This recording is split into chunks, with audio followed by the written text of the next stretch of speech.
سوال یہ ہے کہ عورت بالوں کا جوڑا بنا کر نماز ادا کر سکتی ہے یا نہیں۔ اس سلسلے میں صحیح مسلم کی ایک معروف روایت ہے کہ سیدنا عبداللہ بن عباس رضی اللہ عنہما نے عبداللہ بن حارث کو نماز پڑھتے ہوئے دیکھا جبکہ ان کے سر کی پچھلی جانب بالوں کا جوڑا بنا ہوا تھا۔ ابن عباس کھڑے ہو کر اسے کھولنے لگے۔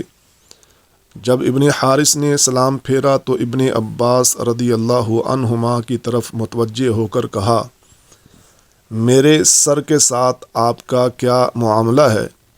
یعنی میرے بال کیوں کھولے؟ تب انہوں نے جواب دیا کہ میں نے رسول اللہ صلی اللہ علیہ وسلم کو فرماتے سنا، انما مثل ھذا مثل الذی یصلی وہو مکتوف، یعنی جوڑا باندھ کر نماز پڑھنے والے کی مثال اس انسان کی طرح ہے جو اس حال میں نماز پڑھے کہ اس کی مشقیں کسی ہوئی ہوں یا اس کے ہاتھ پیچھے بندھے ہوں۔ اس حدیث سے واضح ہے کہ جوڑا بنا کر نماز پڑھنا جائز نہیں۔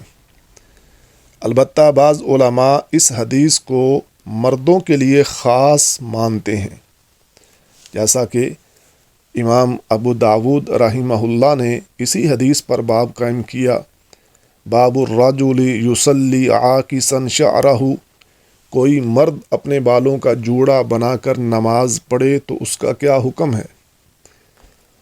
اس سے معلوم ہوا کہ صحیح مسلم کی حدیث سے بعض علماء عورت کو مستثنیٰ مانتے ہیں۔ بہتر یہی ہے کہ عورت بھی بغیر جوڑے کے نماز ادا کرے، لیکن اگر کسی وجہ سے وہ جوڑے میں نماز پڑھ لے گی تو انشاءاللہ اس کی نماز درست قرار پائے گی۔